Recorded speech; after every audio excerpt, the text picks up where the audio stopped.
Good morning, watchers. Welcome to Brother Sal's Sunday Gathering at the Storehouse, our weekly commentary on world events. We first started in 1996 and have become more relevant ever since. Today, posting 2 shows per week to our YouTube channels, BroSal and Philadelphia Church. For 20 years, we have integrated the historical landscape that unfolds daily with the prophetic analysis anticipated by eschatology. We bring you non-traditional insights and uncensored discussion of issues purposely ignored by media of all kinds. Join us now for the only discussion of its kind. And joining me again this week is my son Tony. Welcome, Tony. What do you have for us? Good morning, Dad. Happy New Year. Sorry it's taken me a day longer to get with you.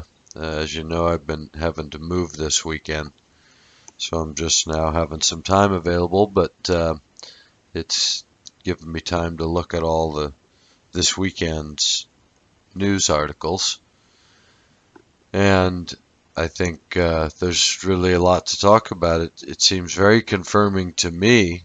I still keep feeling like I'm writing this stuff.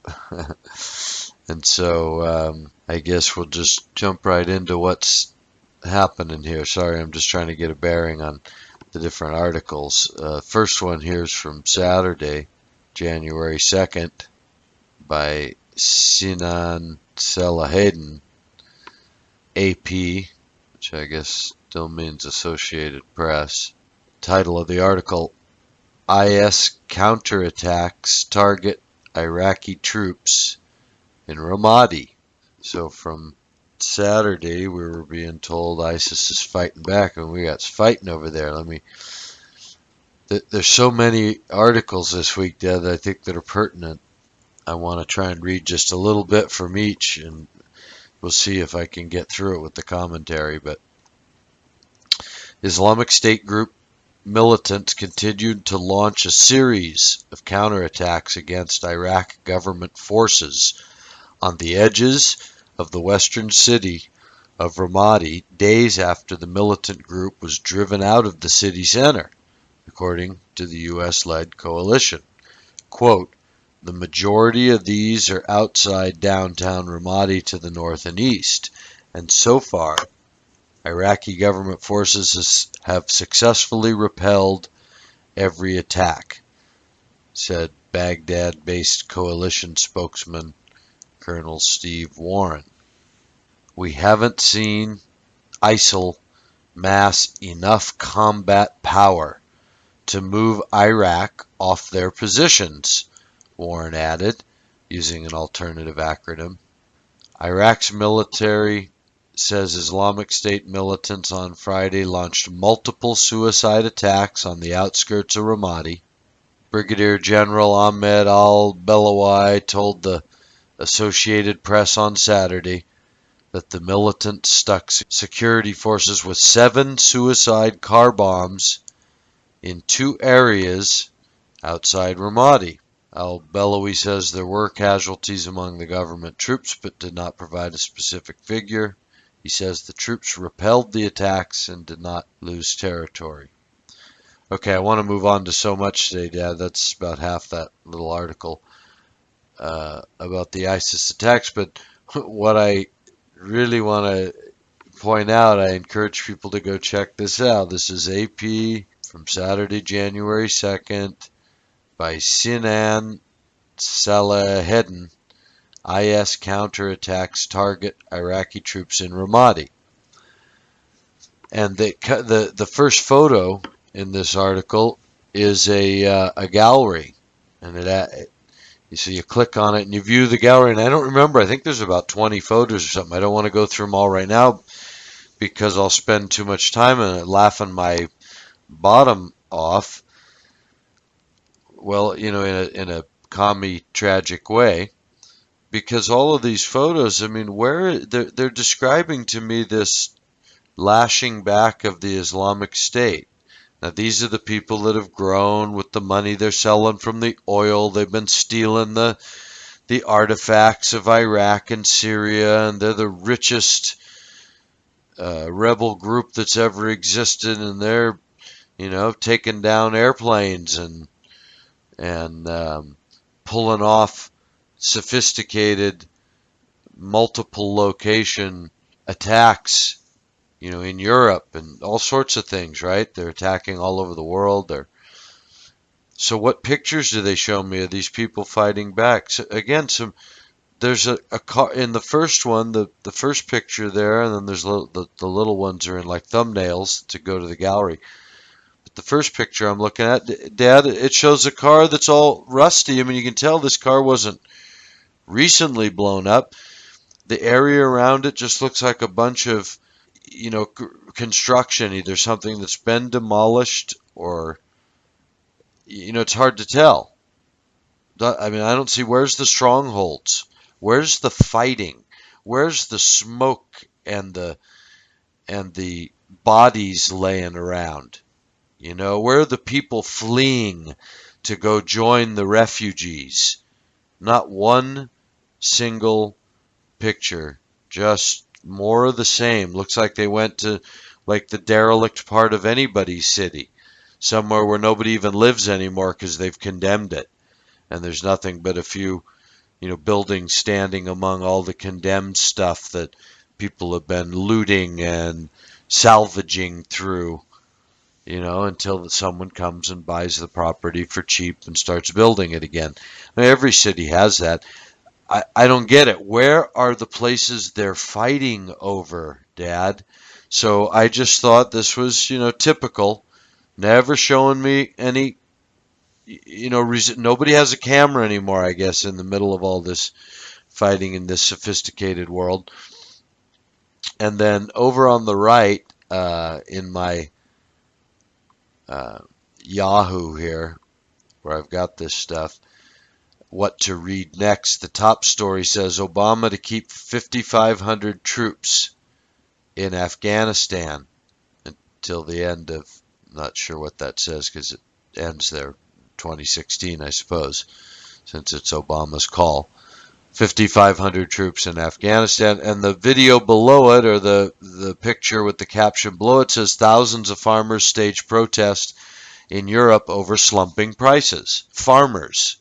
Thousands of farmers, Dad, stage protest in Europe over slumping prices. And it shows a picture of what looks like dust being kicked up. I suppose it could be smoke, but it looks to me like perhaps dust from people kicking up dust, but it could be even smoke from something. And you see pictures of what looks like at least hundreds, if not 1,000 people gathered around. Right? I mean, it's not that hard to get a shot of 1,000 people if they're gathered for something, and especially if it's something important. But here, again, where's this mysterious ISIS, this 30,000 strong? They're now fighting back the Iraqi forces. This is the Iraqi army, right? The one that's still got, I mean, yeah, they lost some equipment, but did they give it all to ISIS? Where are they getting equipment? We built the biggest bases outside of America in Iraq. What are those bases stocked with, you think? What does the Iraqi army have at their disposal to go fight ISIS with, and how big's the Iraqi army? How many men do they take to go move in on Ramadi? What's this telling us? Islamic State group militants continue to launch a series of counterattacks against Iraqi government forces on the edges of the western city of Ramadi, days after the militant group was driven out of the city center. Driven out. Okay.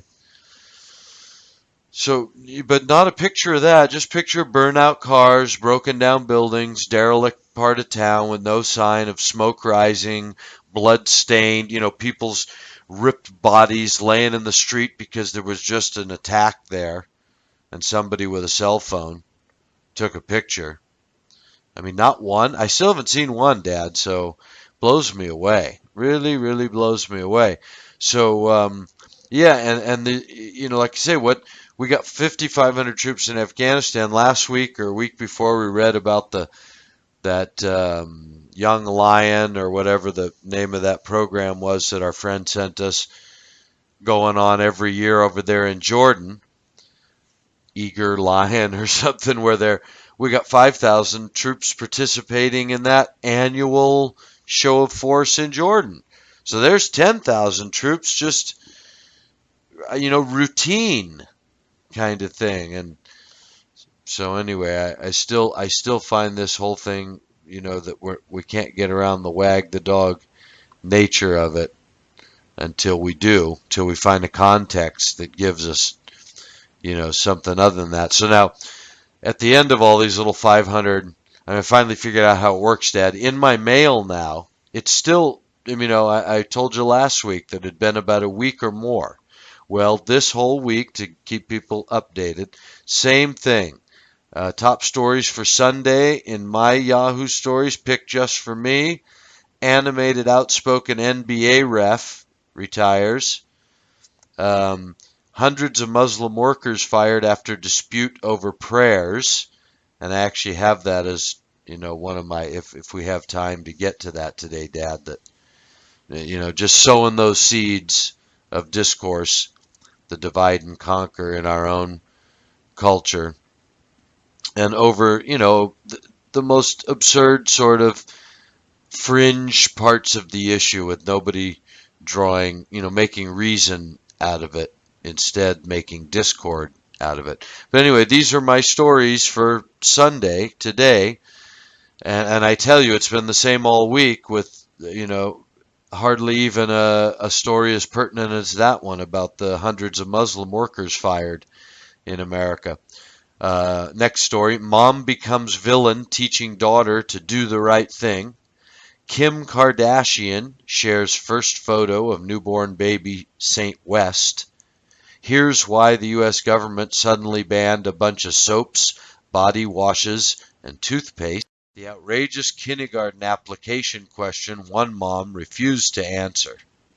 This was, this again, all week now. This has been, Dad, I would say it's going on 3 weeks at least, that ever since, before Christmas started to show up, all of a sudden, sometime in December, I haven't gone to look at exactly when. I don't think it's important. But I can promise you it went from all these articles week after day. They come every day after day, week after week, of everything about Syria this, and Russia that, and Turkey this, and China that, and Korea that, and climate change this, and we got, what are the three biggest issues, Dad, in the world, really? The economy, the climate, and ISIS, right?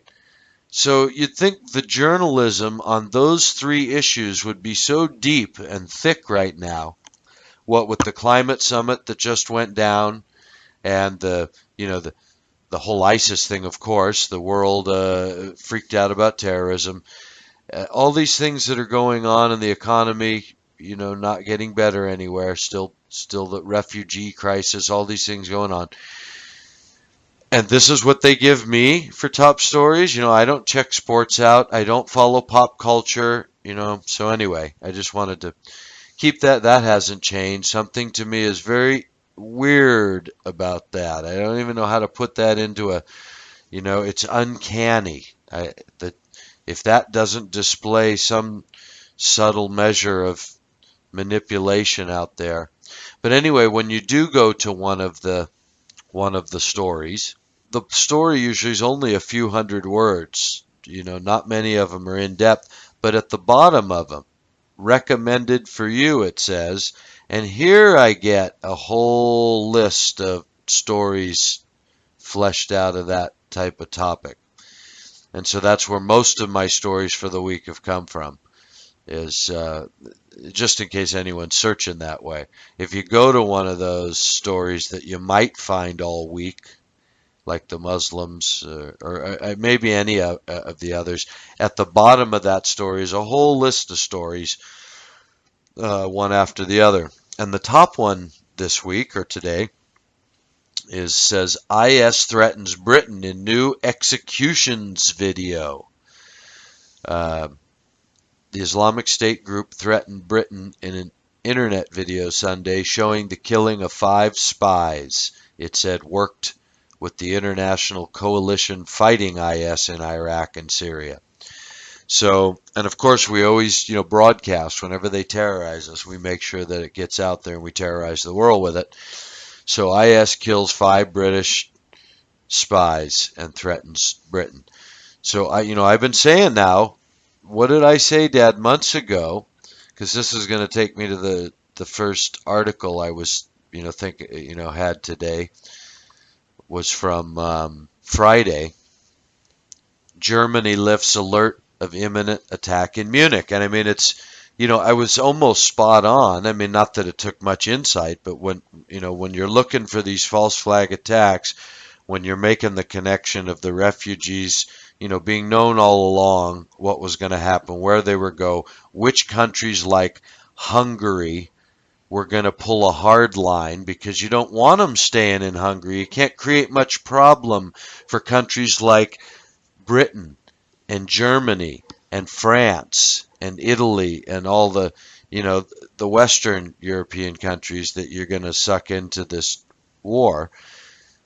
If these people all stay over there in, Hungary and Romania and Croatia and, these places, so you need them to travel to Sweden and through to Germany and that. So anyway, when I saw that going on, I could tell that, well, you're going to get your problems in these Western Europe. You're going to have your false flags. And so, I've been anticipating it. And actually, I think it's, after 9/11, Dad, remember I told you that if that was real, if terrorists, if our enemies of the United States had the capability to infiltrate our defenses enough to get to be able just even to plan something so audacious, to think you could get away with any part of it.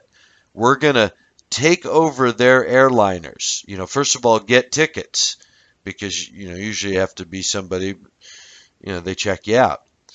You have to be able to get a ticket, get on the plane without a weapon, all the things that were in place at least at that time. So let's say you already knew, okay, we can get around that.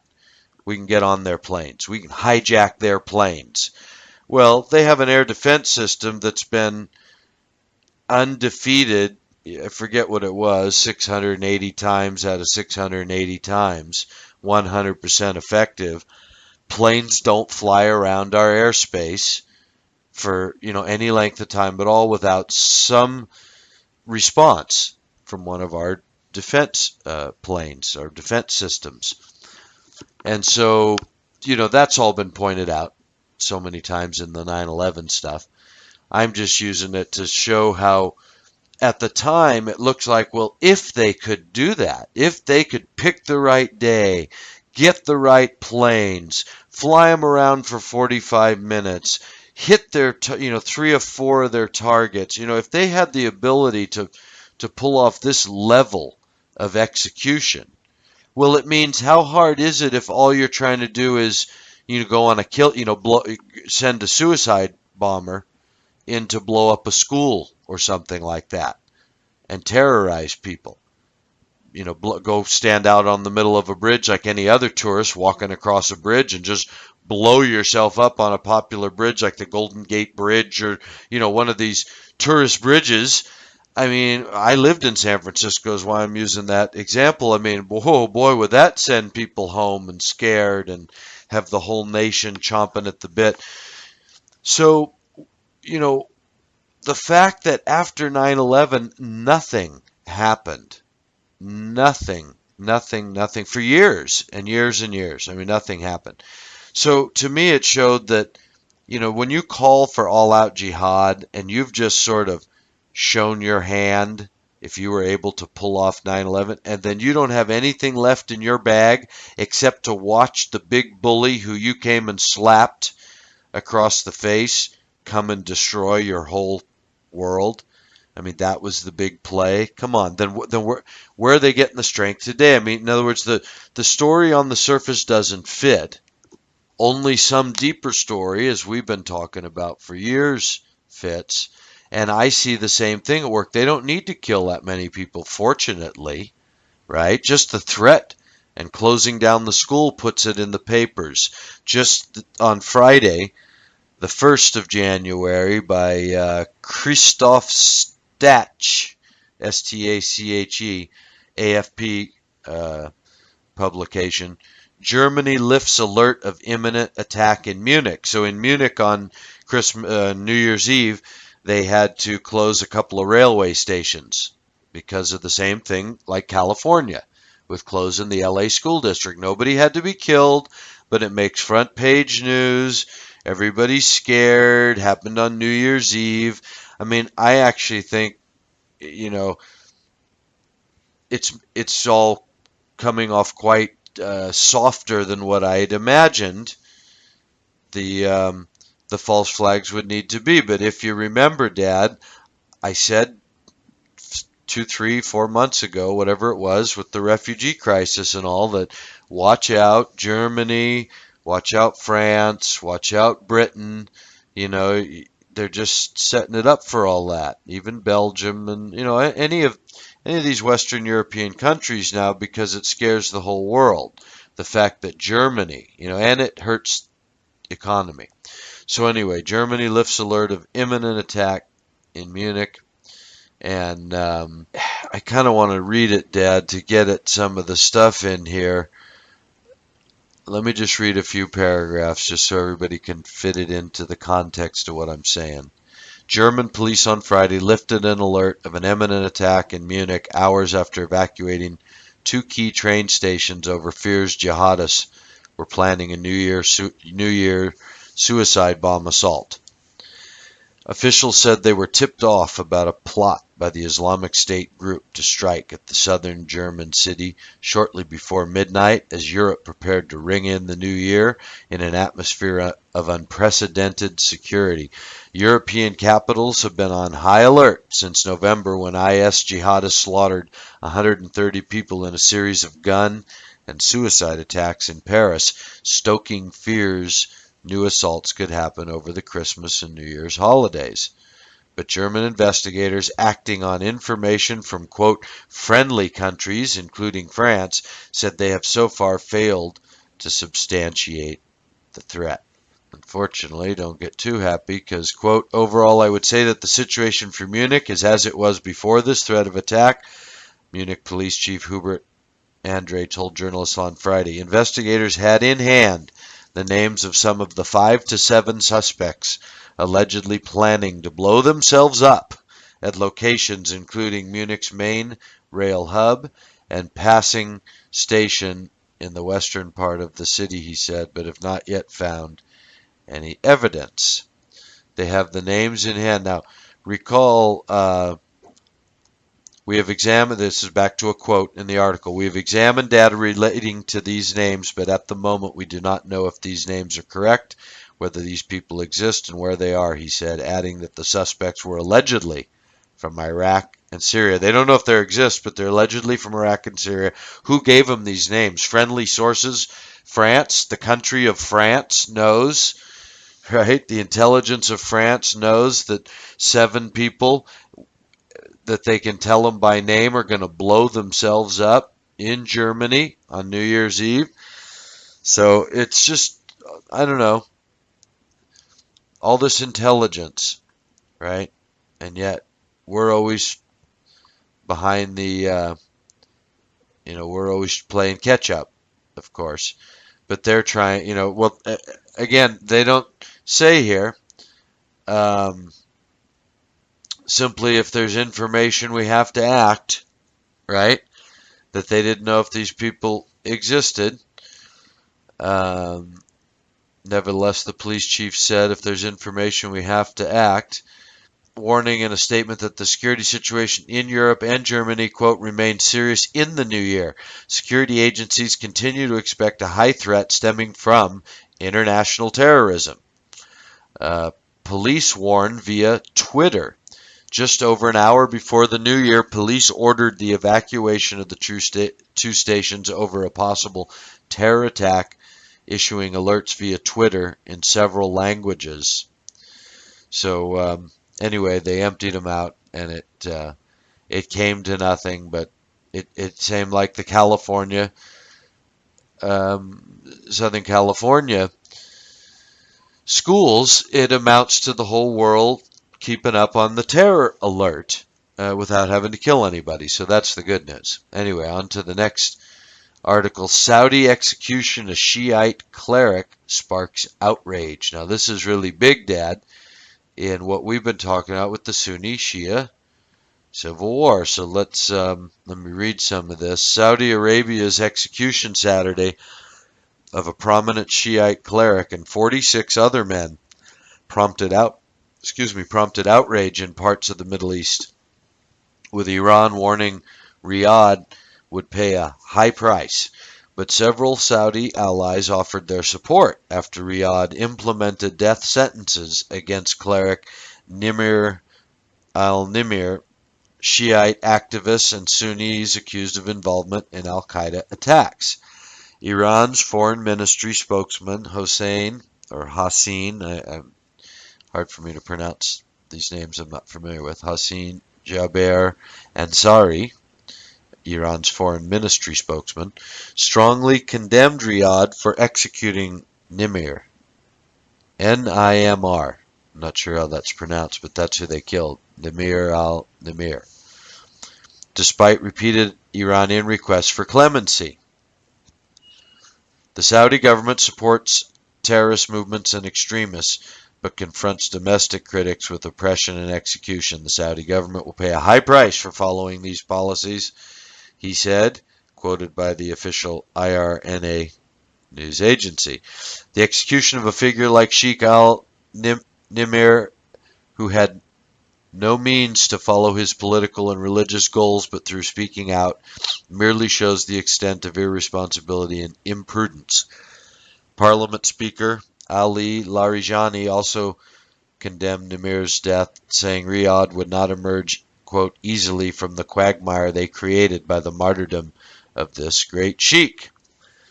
There's more about this in an article to come, Dad. So let's see, here's a bit. I did want, this is very important. Shiite Iran and Sunni Saudi Arabia are major rivals in the Middle East and are arrayed on opposing sides in several regional conflicts. Nimr was a driving force of the protests that broke out in 2011 in Eastern Province, where the Shiite minority of Saudi Arabia complains of marginalization. He was arrested in 2012 with the Interior Ministry describing him as an, quote, instigator of sedition. His execution also drew fire in Iraq, where the head of the Shiite Dawa Party's parliamentary bloc urged Baghdad to close the Saudi embassy, expel the ambassador, and, quote, execute all Saudi terrorists in Iraqi prisons. So, what have we been talking about for weeks, Dad? The thing that I've started learning from Sheikh Hossein to look for, this Sunni Shia civil war, and then I've been fitting that into our vision of the rise of this, the good Sunni king. And so right now what they're presenting us with is what's happening, or what I say, what's been happening with ISIS is that they're the bad Sunni king, they're the black, knight, the bad cop.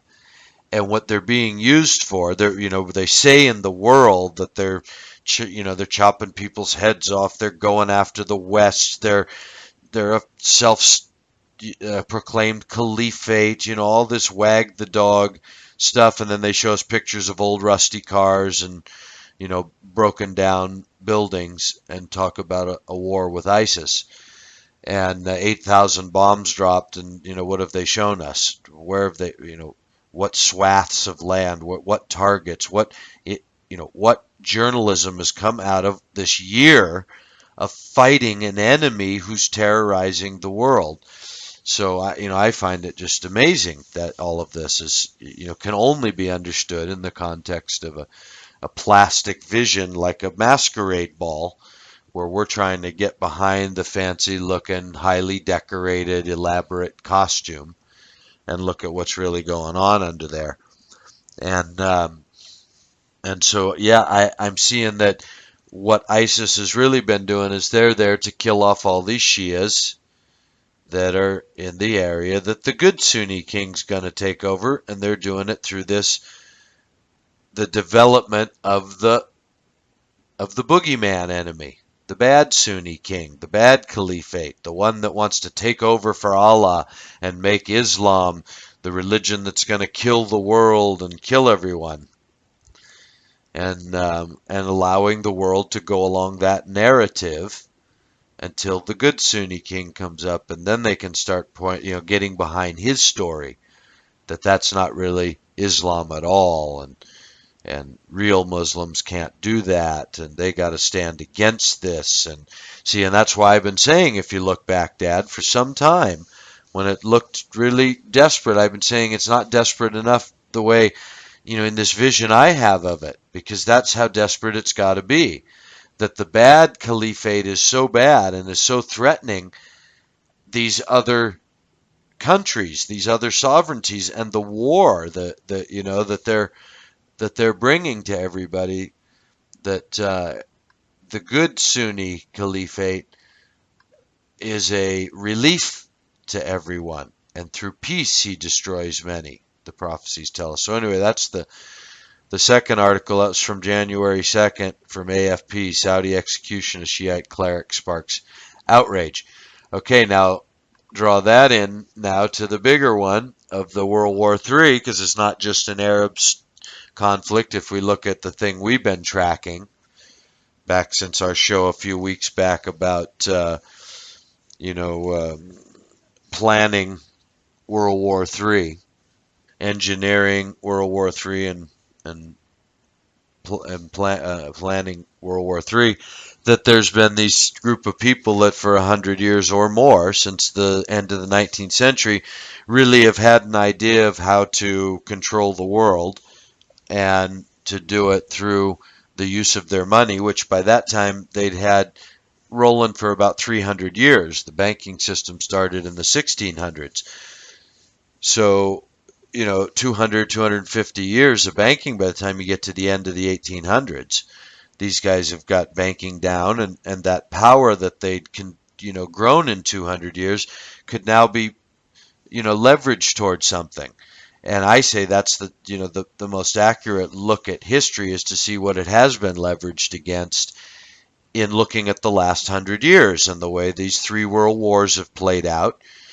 And then, looking at everything, at the evidence that we have, trying to keep an open mind to all the wag the dog world we've been living in. Don't believe necessarily that we landed on the moon, but don't believe we didn't either, right? Because that, to my knowledge, that hasn't been proved, and they both can be stories that keep you chasing your tail. Whereas this idea of an ISIS war, I don't see any proof for it at all.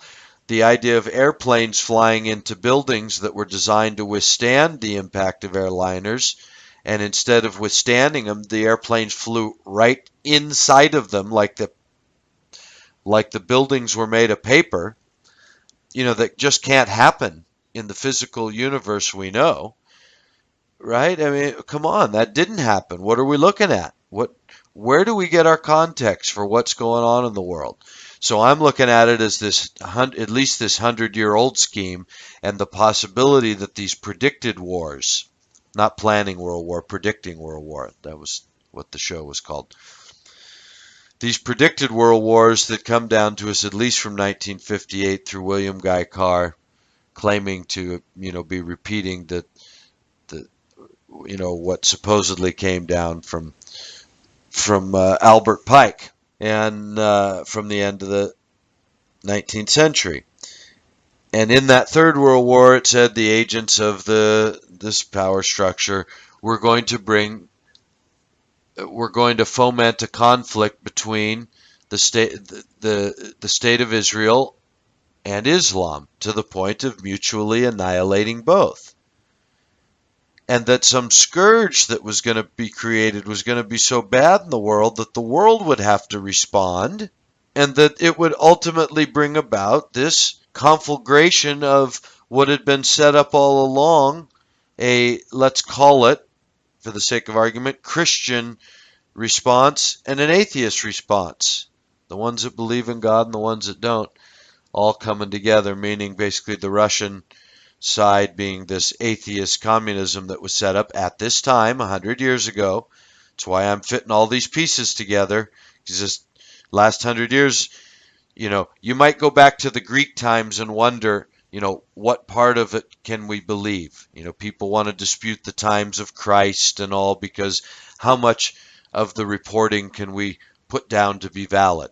But come on, the last 100 years of history, the Bolshevik Revolution, the funding of General Mao, and the Cultural Revolution in China, the World Bank, the Rothschilds banking system and the central banking system, and the people that really are behind the power in the world, the Bank of International Settlements today, and um, these foundations all through the last 100 years, like the Carnegies and the Rockefellers and the people that were given all the, that made all the money in the New World and were carrying out, apparently, or what some claim, the orders for this smaller group, people like Carol Quigley, Professor Quigley, claim in 1966 that people like that are just, working for that everybody is, even Russia at the very top is working for this small group of bankers. So with that light now, I want to bring in the next article, Dad,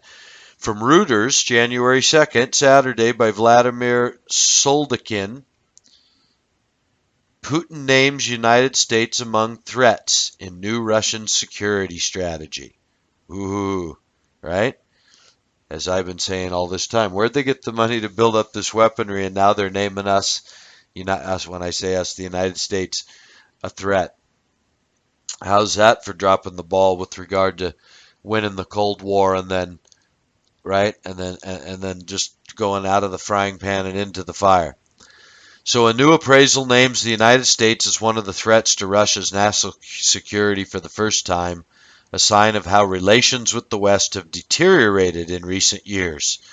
The document about the strategy of national security of Russian Federation was signed by President Vladimir Putin on New Year's Eve. It replaces a 2009 version endorsed by then-President Dmitry Medvedev, the current Prime Minister, which mentioned neither the United States nor NATO. It says Russia has managed to heighten its role in solving global problems and international conflicts. That heightened role has caused a reaction by the West, it says. Quote, the strengthening of Russia happens against the background of new threats to the national security, which has complex and interrelated nature, the document says. Conducting an independent policy, quote, both international and domestic, has caused counteraction from the USA and its allies, which are striving to retain their dominance in global affairs. That in turn is likely to lead to political, economical, military, and informational pressure on Russia, the document says. Relations between Russia and the West reached a low after Russian forces annexed the Crimean Peninsula from Ukraine in March 2014, after protests in Ukraine forced its pro-Moscow president to flee to Russia. Since then, the West has accused Russia of aiding insurgents in eastern Ukraine. Moscow denies actively assisting the rebels.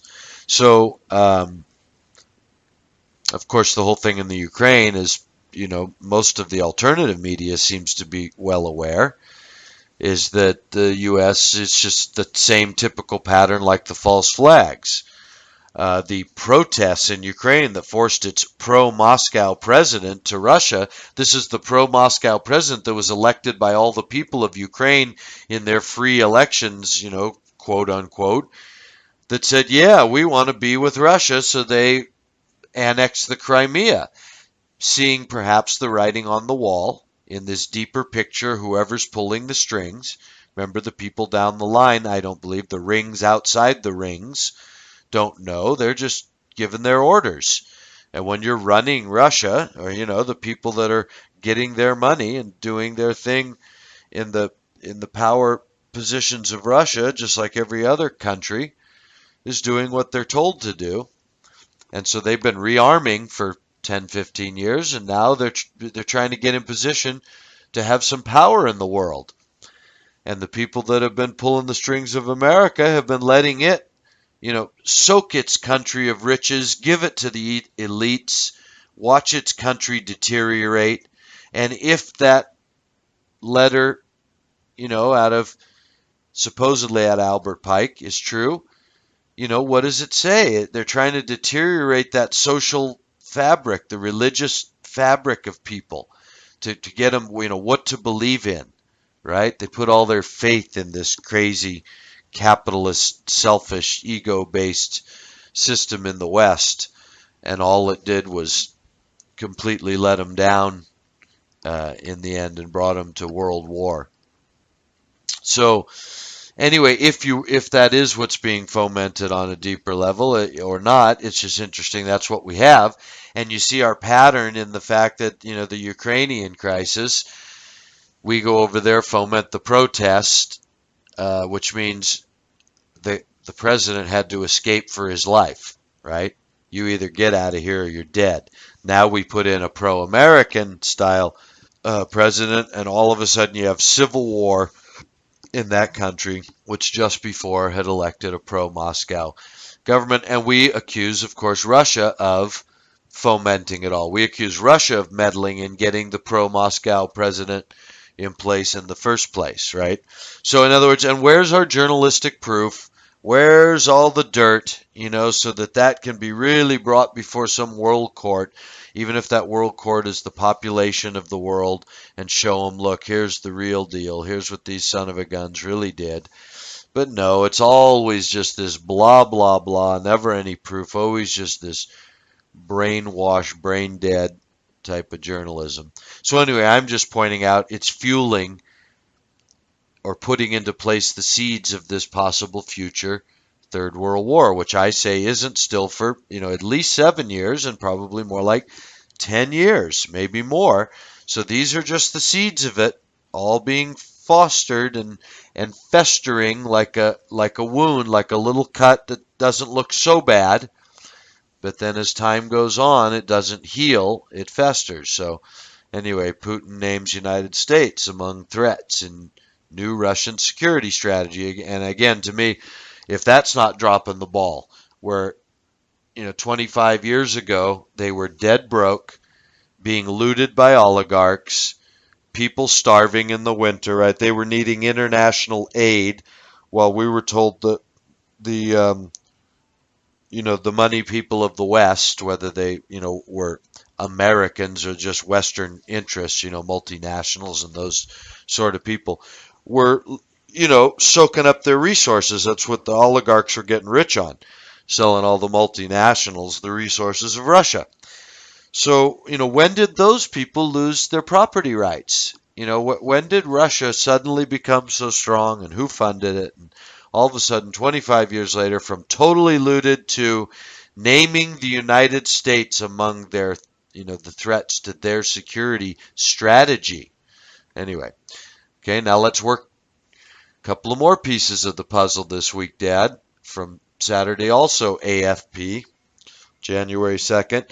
Turkey needs Israel, says Idrogan. And I've learned it's not pronounced Idrogan, but I can't remember how it is pronounced, so forgive me, anyone who might speak the language correctly and I'm butchering his name. But sorry about that. Turkey must accept that it needs Israel, President Idrogan said Saturday, as the two countries seek to thrash out a deal on normalizing ties. NATO member Turkey was a key regional ally of Israel until the two countries fell out over the deadly storming by Israeli commandos in 2010 of a Turkish aid ship, the Mavi Marmara, bound for Gaza. Erdogan further raised hackles in Israel with his sometimes inflammatory rhetoric towards the Jewish state. But the atmosphere was transformed following the revelation last month.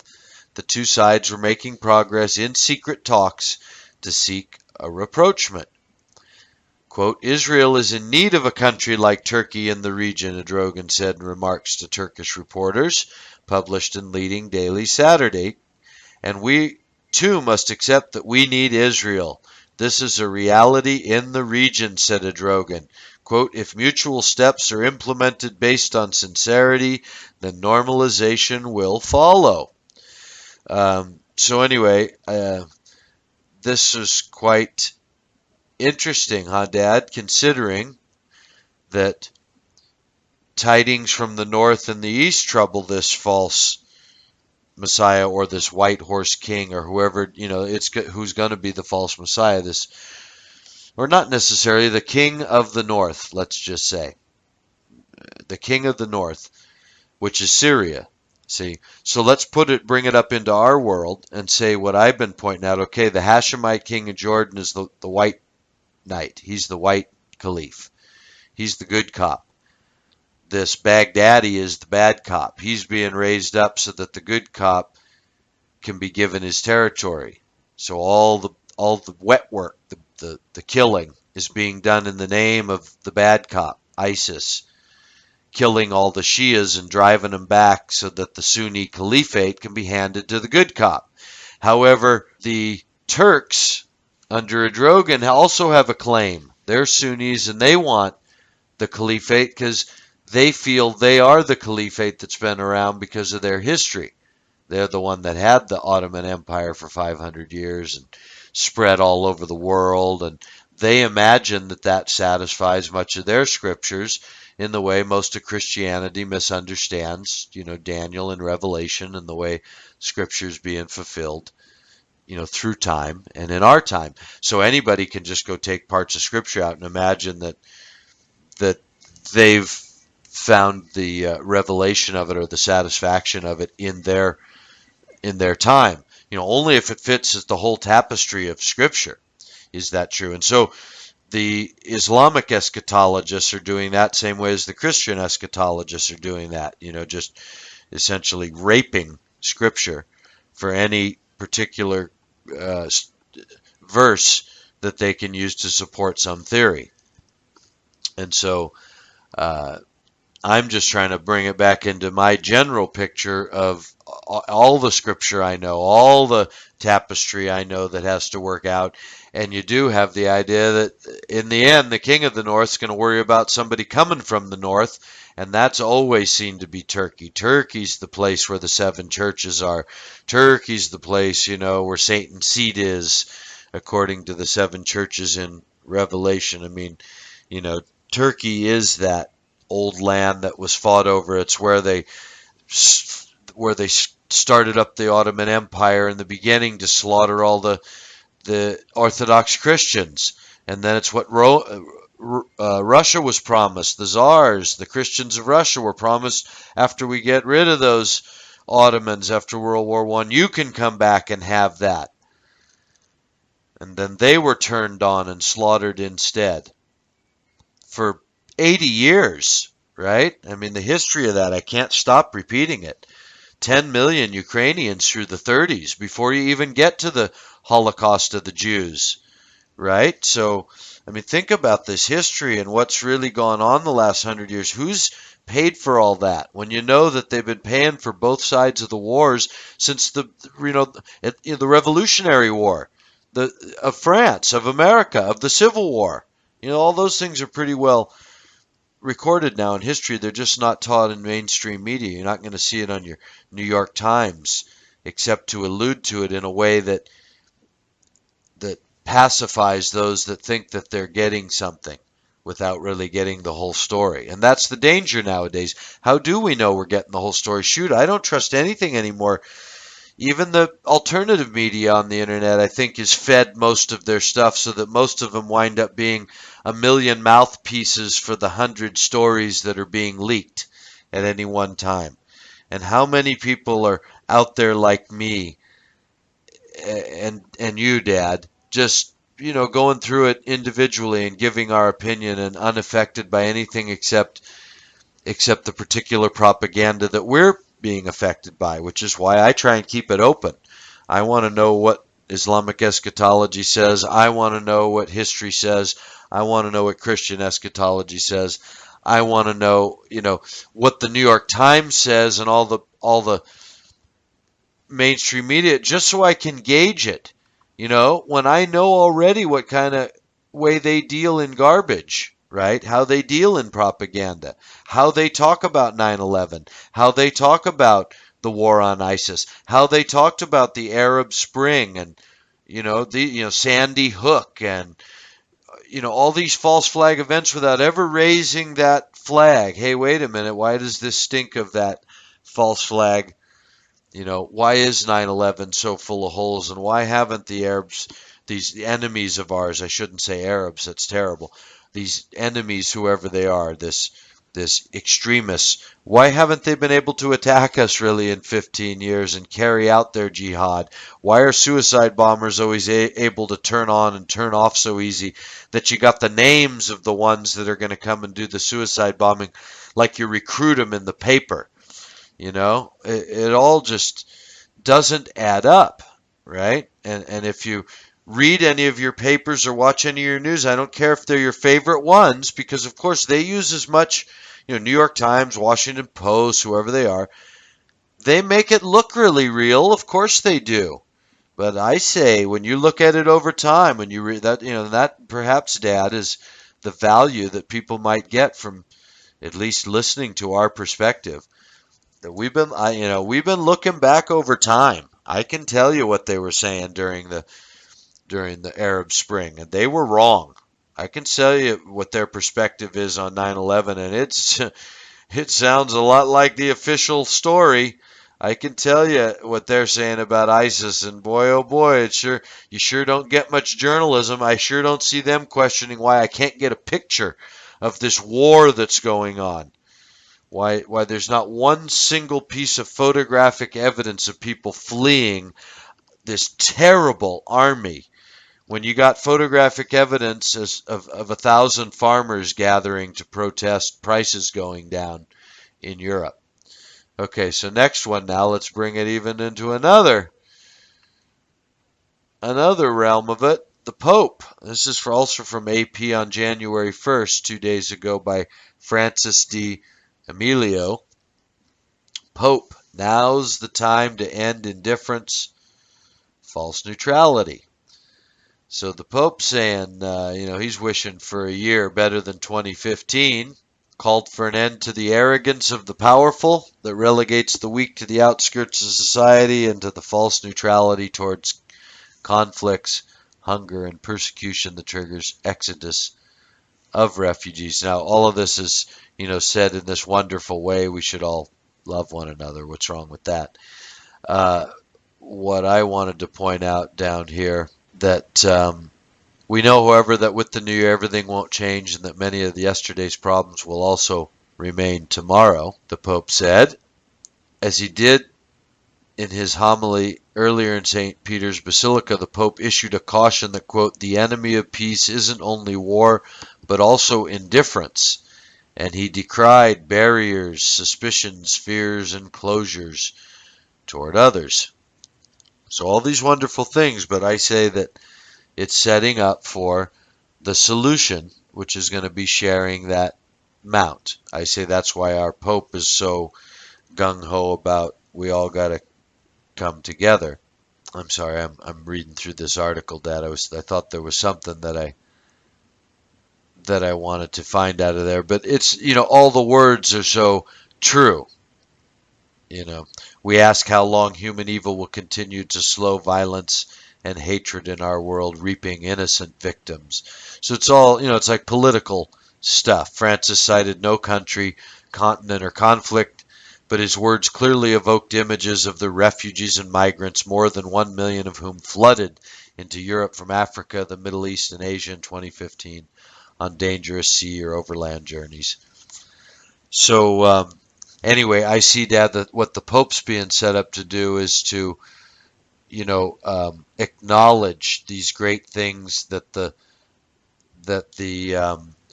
white horse, the good cop, the white knight is going to be saying about, hey, wait a minute, we need to share the mount. We need to not kill one another.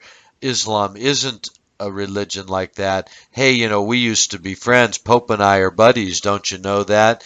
I'm fine with Catholics. I'm fine with Christians. I'm fine, Islam's fine with Jews. We just all need to have some, ideas about how to get along here. I think that's the great things that are prophesied that this particular little horn, this little small insignificant king is going to come along and be saying.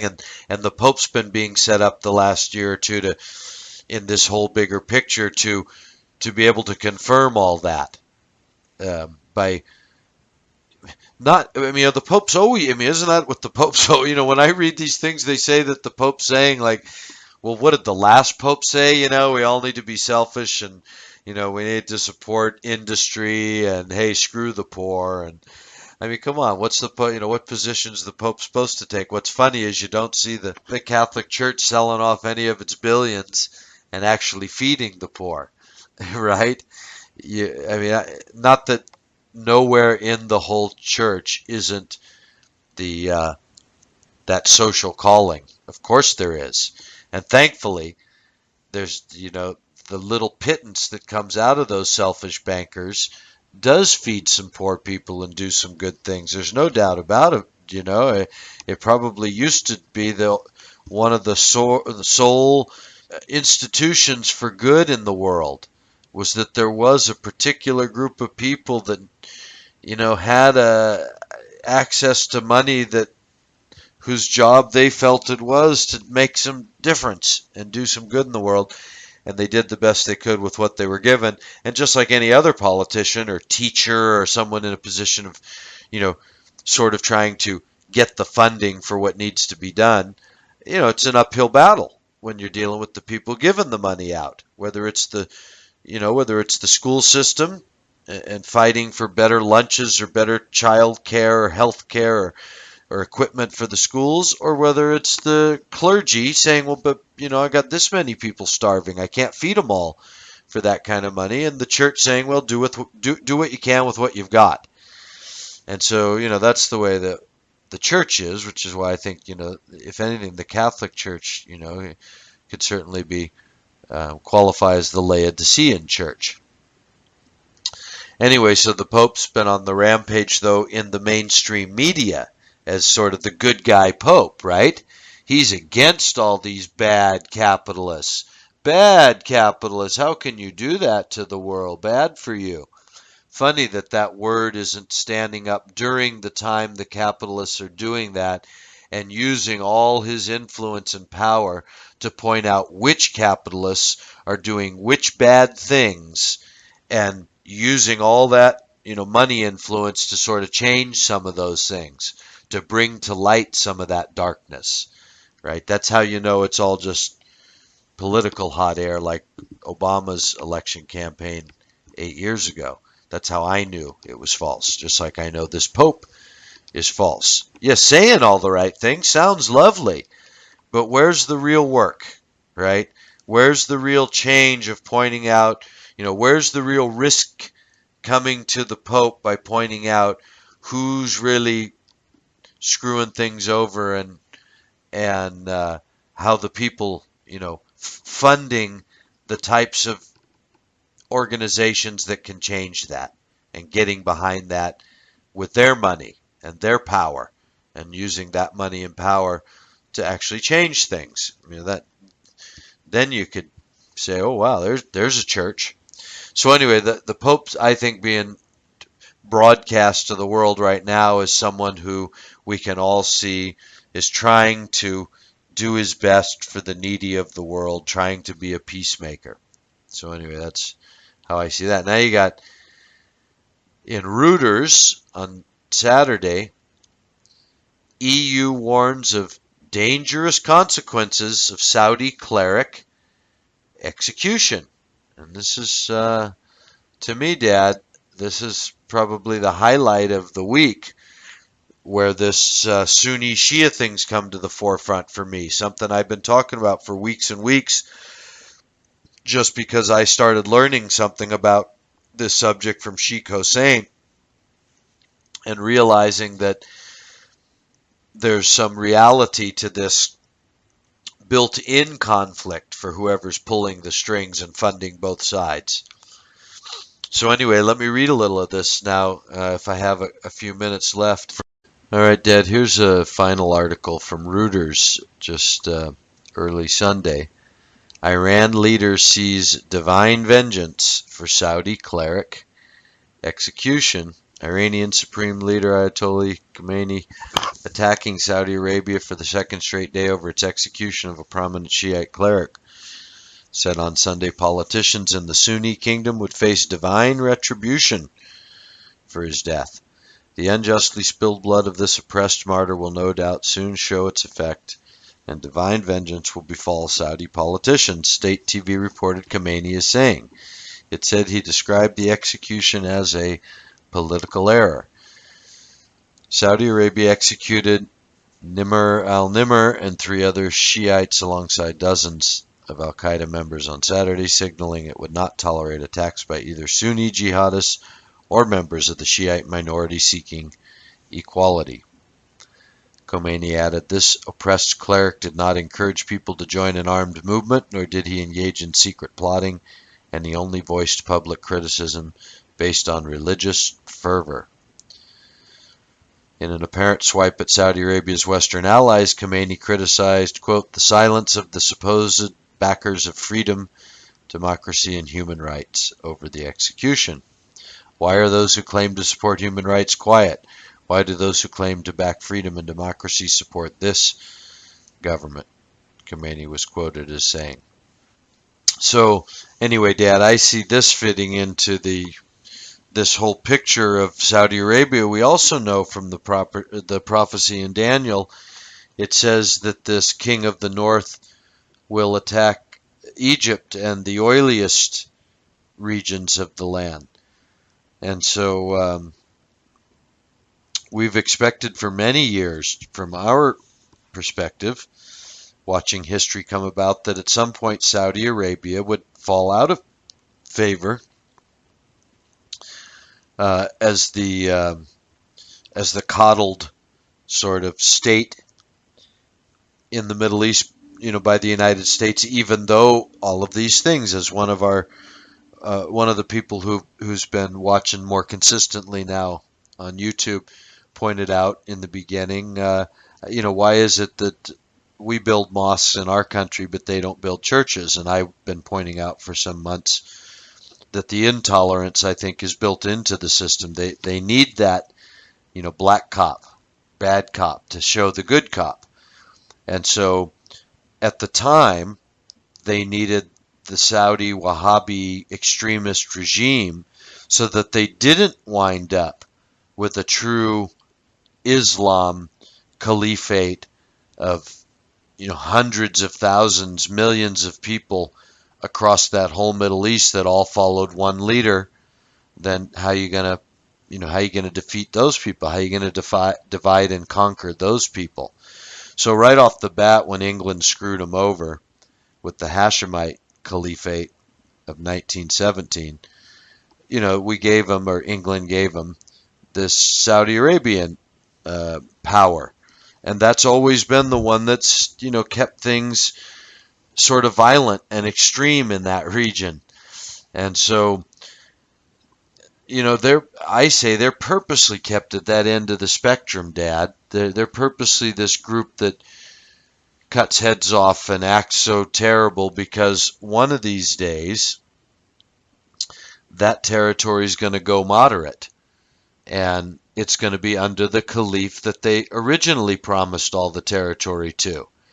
That's why, as we read just, 2 or 3 weeks ago, when we were trying to sort of overlay the prophecy of Daniel and Revelation, the idea of Egypt. All the riches of Egypt are going to be in the hands of this white horse king, or this little horn out of Daniel, and Libya and Ethiopia will be his allies. And so, for me, what's setting up is the future we're looking for is this Hashemite king to be supported this time around, 100 years later, to take over all that land as part of the people who are governing the world. That's their idea. On the surface, the ring that has humans all acting in their own interest and in the interest of their nationality and even security and all those things. But beyond that, the ring of what's really going on is it's drawing all of these interests into war with each other.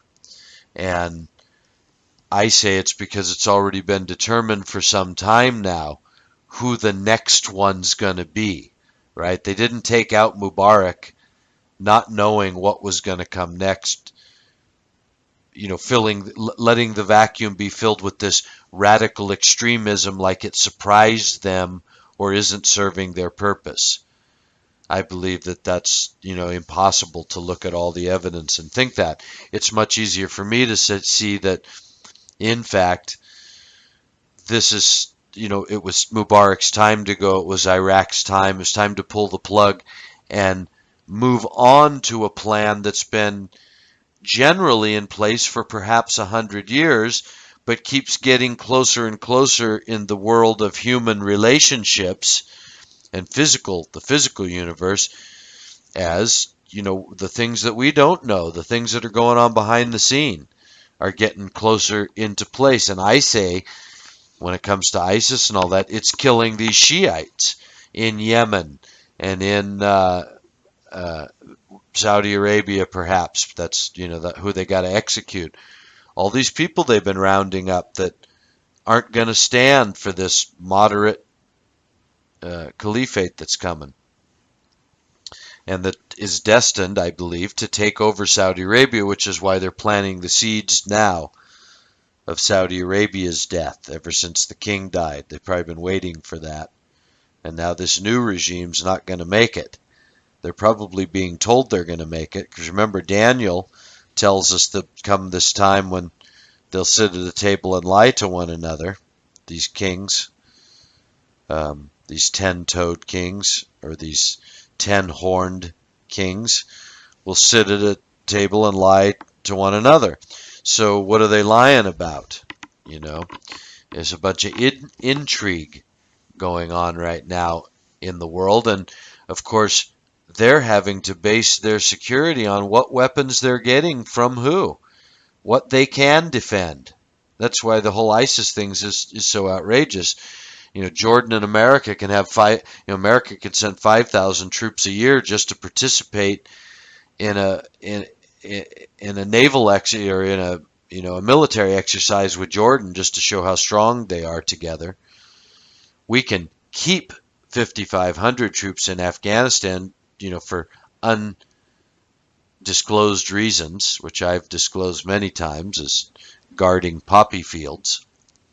Right? We can do all that, but we can't just get some backup to this Iraqi army and go take back, or at least cordon off certain areas of this ISIS territory. Say roads where they have to use, bridges they have to use, power plants they need, or whatever. How you can't get enough troops in there to sort of secure these certain places, just a little bit at a time, one at a time, and keep backing them into a corner. It seems kind of obvious, but I think we're doing that on a different scale. And when you think about how broad it is, Dad, Syria, Iraq, Lebanon, Yemen, Saudi Arabia, Egypt, Libya, Ethiopia, Sudan, pardon me, all these countries have this, and probably more, Afghanistan, India. These things are going on all over this area, and it can't just be that they all have the desire to kill each other suddenly. There's a vacuum created. Somebody's putting up a prize. There's a vacuum of power created. Gaddafi gets killed and his men get destroyed, and the people who kept him secure are scattered. Well, who's going to take over? Who's going to run the country? Who's going to have access to the palace and all the workings of state? Vacuums created. The people come and fight for that. So darn well that goes on when you create those vacuums of power.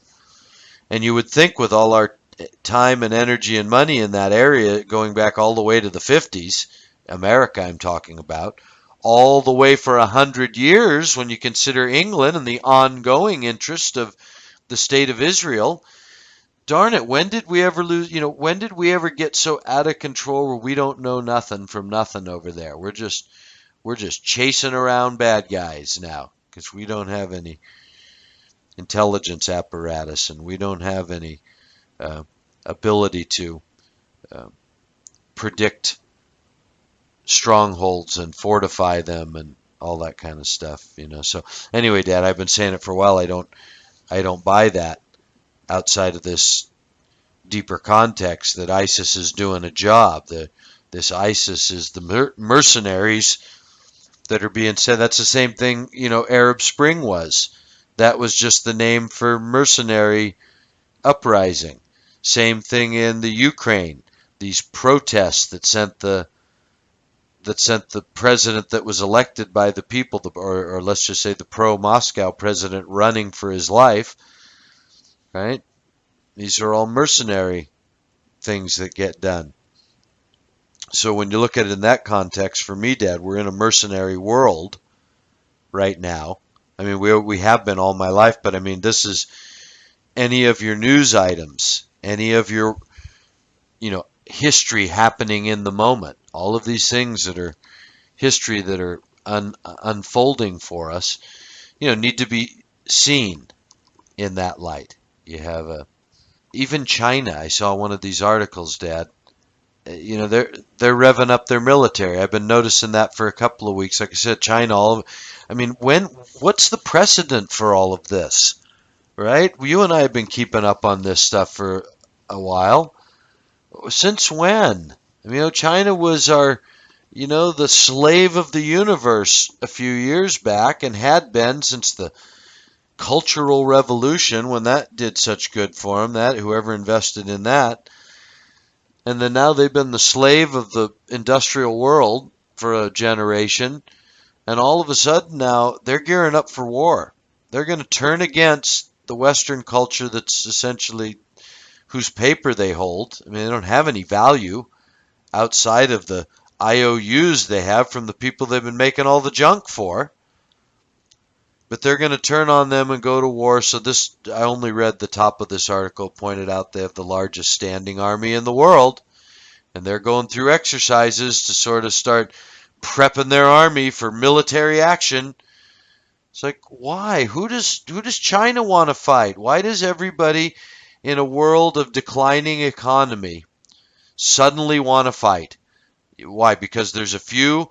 Let's keep it in the Dad, in the realm of the the modern vernacular, the story on the wag the dog surface.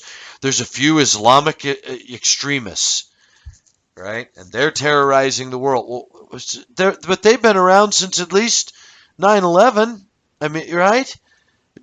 Was China ready to go to war over this? What makes Islamic extremism and China ready for war? Why is China all hyped up to go to war? What brought Russia out?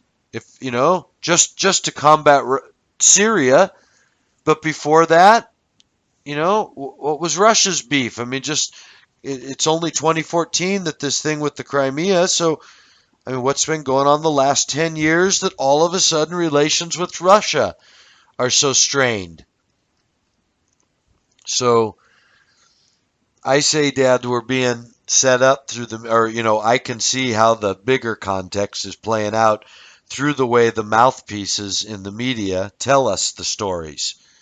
You got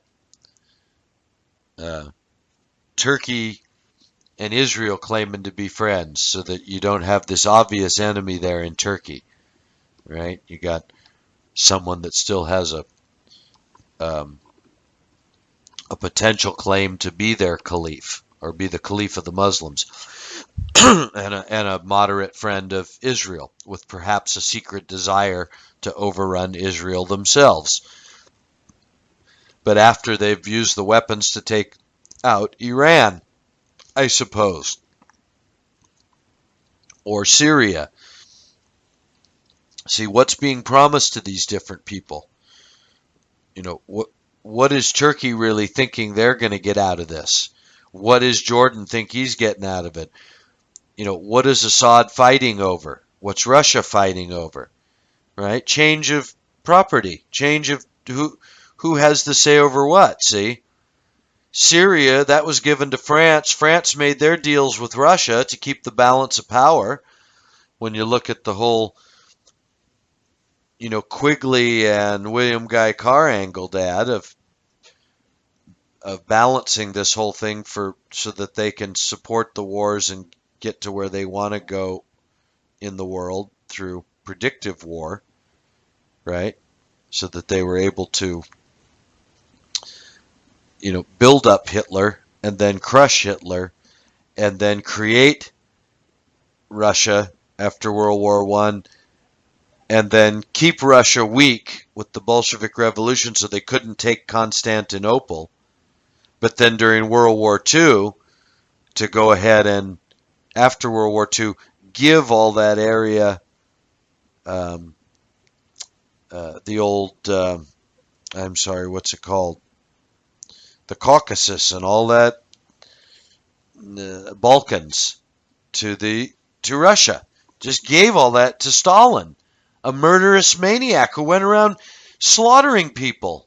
Talk about not getting your news, not getting your journalism. Talk about your country of the free, not upholding this, what we just supposedly fought World War II for, all this freedom.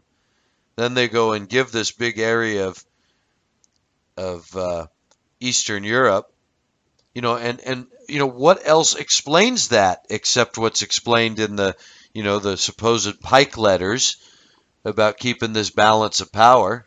Enough places that have a godless government to come against the people with a government that has a god eventually. So anyway, Dad, that's about all I've got this week. I think that I'm very happy to feel like the false flags have been mostly crying wolf, which I didn't expect. I expect more things to blow up. But when you look at how they kept us scared after 9/11, instituted all those laws, all the kind of stuff they're doing now, and, they didn't have to blow anything up. They just have to keep scaring us about what Al-Qaeda could do. We've intercepted this and we've caught these people planning to do this. And so if you look at it, it's the same pattern.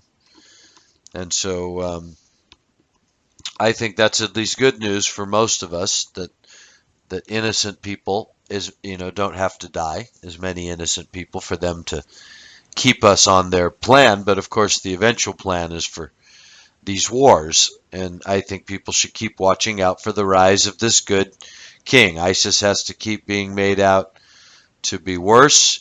That's why I think that there has to be some more false flags. I mean, I don't know that they can keep getting by with, they were going to blow up the train station, but we stopped them. They're threatening Britain, but they don't do anything. That's what scares me. I think that that this year, especially with the U.S. presidential race and the justification of whoever, quote unquote, leads the U.S., United States of America, whatever figurehead they put in there and whatever sort of policies that they're going with, are going to be set up this year over what transpires in the media, what's told to us in this wag the dog world of ISIS and terrorism.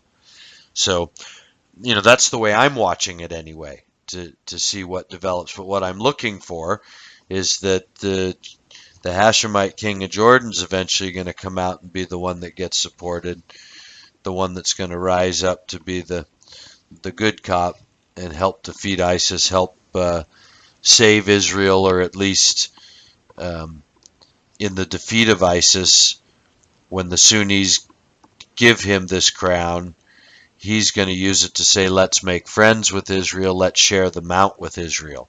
I think, that's the big part of history we all have to see coming. And I think that's what we're building to in, right now, what I see in the news this week, Dad. And that I fear for the Sunni Shia conflict, because the more it gets more clear to me what I've been talking about the last couple of weeks with the fact that that's what ISIS is. It's the mercenary army being fostered to go in there and back up whoever, Shias or Sunnis that don't want to be part of the moderate caliphate that's coming, the new king that's coming, the new sheriff in town, and the new friends of the new sheriff who are going to rule and reign. You know, the people that have been ruling and reigning aren't just going to go quietly, naturally, from anywhere. And so I think that's the war that's really going on, and that will go on until it's finished, and then we'll see the rise of the white horse king. So anyway, Dad, it's great to be back on with you, and I miss you. Greetings from Mexico. Happy New Year. Talk to you next week. Well, Tony, I think you're exactly right, and it was another superb analysis of this week's happenings in the news in the Middle East. And folks, I hope you enjoyed the show today. And give us a little feedback. Go to BroSal.org on YouTube or the Philadelphian Church on YouTube and comment. Drop us a line. Subscribe.